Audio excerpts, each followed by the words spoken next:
Assalamualaikum warahmatullahi wabarakatuh. Saya Afrisan Azila Silmi Rahmadani dengan NIM 230210103018 akan menjelaskan tentang materi sistem pencernaan untuk mata pelajaran biologi SMA kelas 11.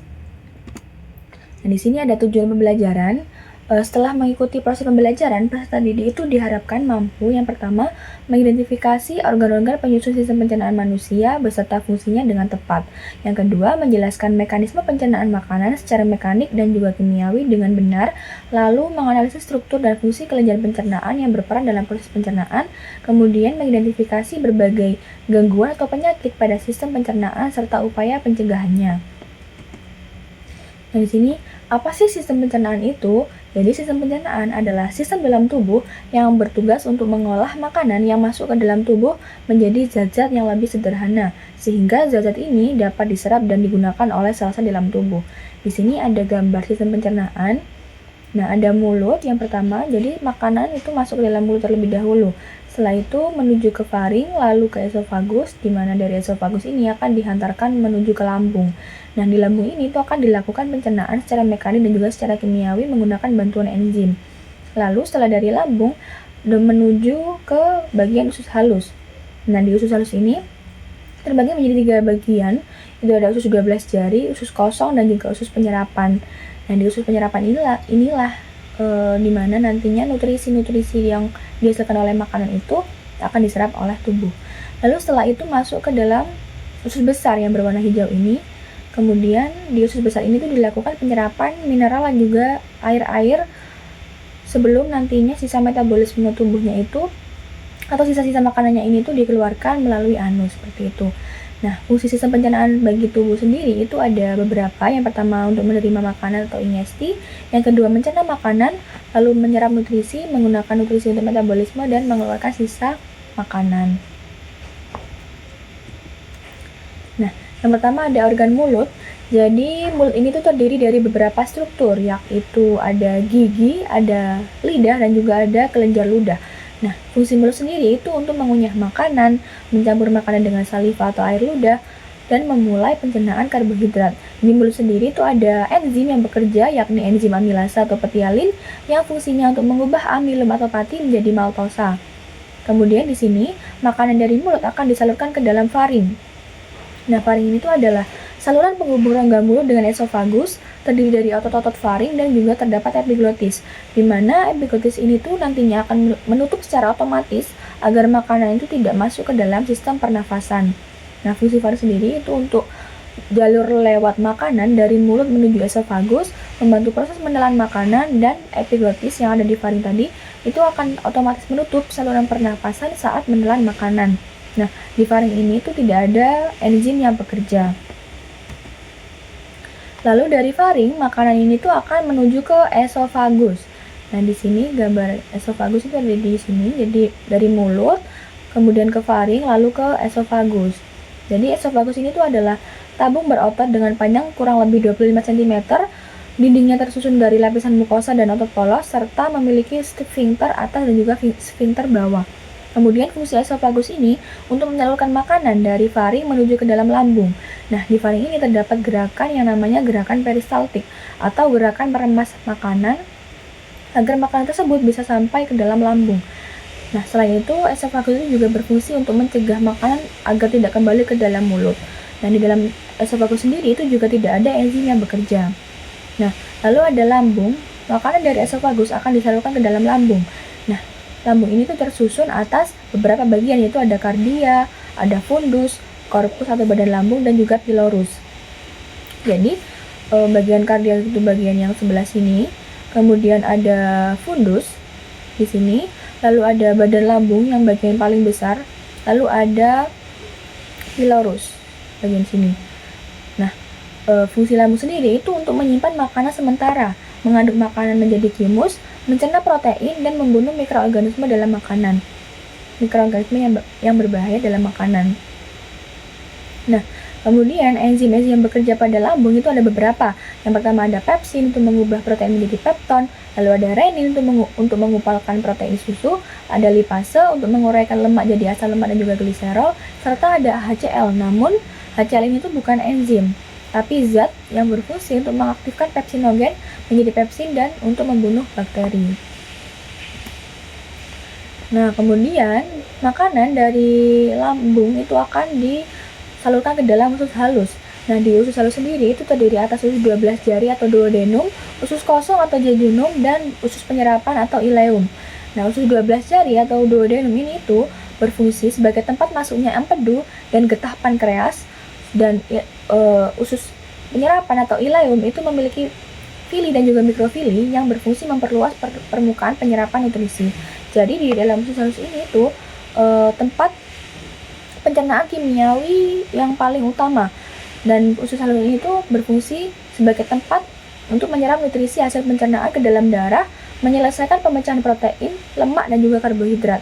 Nah, di dalam usus halus ini ada beberapa enzim yang bekerja, yaitu yang pertama ada maltase, itu mengubah maltosa menjadi glukosa, kemudian ada sukrase, itu mengubah sukrosa menjadi glukosa dan fruktosa, lalu ada laktase, itu mengubah laktosa menjadi glukosa dan galaktosa, lalu ada peptidase, itu mengubah peptida menjadi asam amino, dan ada enterokinase, itu mengaktifkan tripsinogen menjadi tripsin, dan ada lipase mengubah lemak menjadi asam lemak juga dan juga gliserol.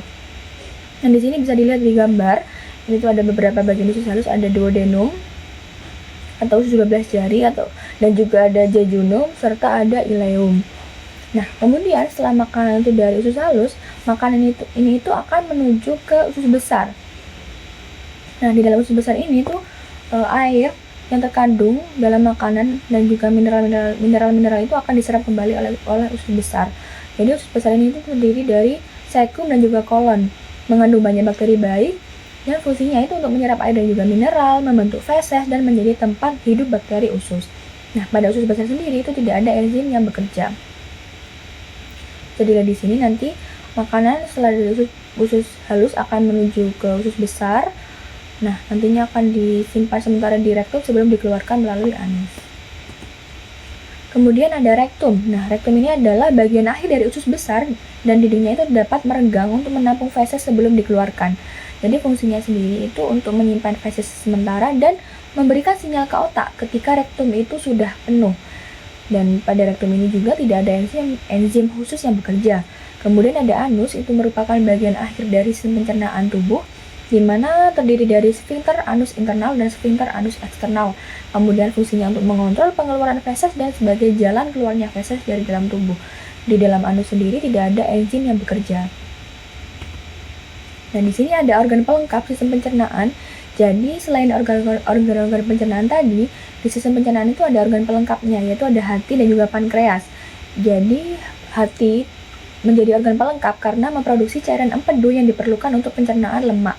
Nah, cairan empedu ini tuh berwarna kuning kehijauan, di mana dia itu mengandung garam, kolesterol, dan juga lecitin. Nah, empedu sebelum disalurkan ke dalam organ pencernaan itu ditampung dulu di dalam kantung empedu sebelum nantinya disalurkan ke usus halus untuk membantu pencernaan. Lalu ada pankreas. Ini pankreas, ini tadi kantung empedu untuk memproduksi empedu atau tempat penyimpanan empedu. Sebelum disalurkan ke dalam usus halus, ini ada pankreas. Nah, pankreas sendiri itu berfungsi untuk memproduksi enzim pencernaan untuk mencerna karbohidrat, protein, dan lemak di dalam usus halus. Pankreas juga menghasilkan senyawa bikarbonat untuk menetralkan makanan dari lambung yang sifatnya asam agar tidak melukai usus halus. Dan di sini ada mekanisme pencernaan makanan, ada videonya. Proses pencernaan manusia diawali ketika makanan masuk ke dalam mulut. Makanan dihancurkan secara mekanis oleh gigi dan kimiawi dengan bantuan saliva. Masa makanan yang siap ditelan disebut bolus. Lidah mendorong bolus ke arah faring untuk refleks menelan. Sementara laring mencegah makanan ke arah tenggorokan dan akhirnya masuk ke esofagus atau kerongkongan. Di kerongkongan, makanan didorong ke arah lambung dengan gerak peristaltik dan selanjutnya akan melalui otot yang disebut esophageal sphincter untuk masuk ke dalam lambung. Di dalam lambung, bolus tadi bercampur dengan asam lambung, di mana campuran tersebut diistilahkan sebagai chyme. Chyme akan melalui otot pyloric sphincter menuju rangkaian usus halus, yaitu duodenum, jejunum, dan ileum. Proses di usus halus ini dibantu oleh sekresi dari pankreas dan hati. Di sini berakhirlah proses kimia dari sistem pencernaan. Permukaan usus halus ditutupi oleh tonjolan yang disebut villi, tempat terjadinya penyerapan sari makanan. Setiap tonjolan villi berisi lakteal dan kapiler darah untuk menyerap nutrien atau sari-sari makanan. Nutrien selanjutnya akan diedarkan oleh darah ke seluruh tubuh. Sementara itu, sisa makanan yang tidak diserap akan melalui katup ileocecal valve. Fungsi kolon atau usus besar adalah menyerap air, membentuk vitamin, menghasilkan mukus atau lendir, membentuk dan membuang feses. Akhirnya, rangkaian gerakan peristaltik di usus besar mendorong feses menuju ke rektum dan merangsang refleks defekasi. Nah, seperti itulah proses pencernaan makanan di dalam tubuh kita. Yang awalnya itu ada di dalam mulut, kemudian disalurkan ke faring, ke esofagus, ke lambung, kemudian diserap di usus halus, lalu diserap lagi air-airnya itu di usus besar, dan nantinya dikeluarkan melalui anus, seperti itu. Nah, di sini ada beberapa penyakit atau gangguan pada sistem pencernaan tubuh. Yang pertama itu adalah gastritis, di mana gastritis ini tuh adalah peradangan pada dinding lambung. Penyebabnya itu bisa karena pola makan tidak teratur, infeksi bakteri Helicobacter pylori, dan juga stres. Gejalanya itu nyeri ulu hati, mual dan muntah, serta perut kembung. Lalu pencegahannya itu adalah dengan makan teratur, menghindari makanan terlalu pedas, dan juga mengelola stres. Lalu ada diare. Nah, diare ini tuh merupakan penyakit dengan frekuensi buang air besar yang meningkat dan dengan feses yang cair, di mana penyebabnya itu karena infeksi bakteri dan juga virus, memakan makanan yang terkontaminasi oleh bakteri. Lalu gejalanya itu adalah BAB cair yang terjadi secara berulang-ulang, dehidrasi, dan juga kram perut. Lalu pencegahannya itu adalah dengan menjaga kebersihan makanan dan juga minuman, serta mencuci tangan sebelum makan. Nah, kemudian ada sembelit atau konstipasi. Itu adalah penyakit kesulitan buang air besar akibat pergerakan usus yang lambat. Penyebabnya itu karena kurang makan makanan yang berserat dan juga kurang minum air putih. Lalu gejalanya itu adalah BAB-nya keras dan juga sulit dikeluarkan, serta perutnya itu terasa penuh. Pencegahannya itu adalah dengan banyak meminum air putih, mengonsumsi buah dan juga sayur-sayuran. Lalu ada radang usus buntu, itu adalah peradangan pada appendix atau umbai cacing, di mana penyebabnya itu karena sumbatan oleh feses dan juga infeksi dari bakteri.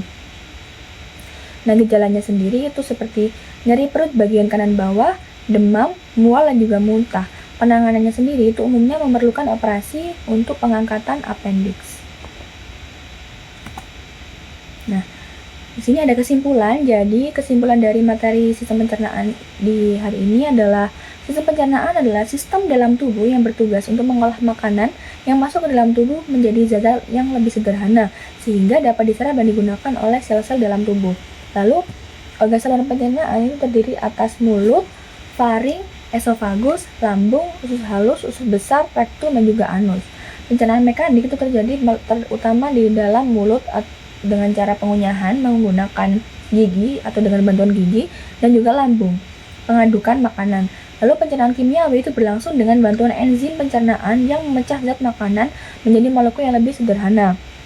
Lalu ada cara menjaga sistem pencernaan seperti yakni itu menjaga pola makan sehat, kebersihan makanan, konsumsi serat yang cukup, dan gaya hidup sehat yang dapat mampu menjaga kesehatan sistem pencernaan.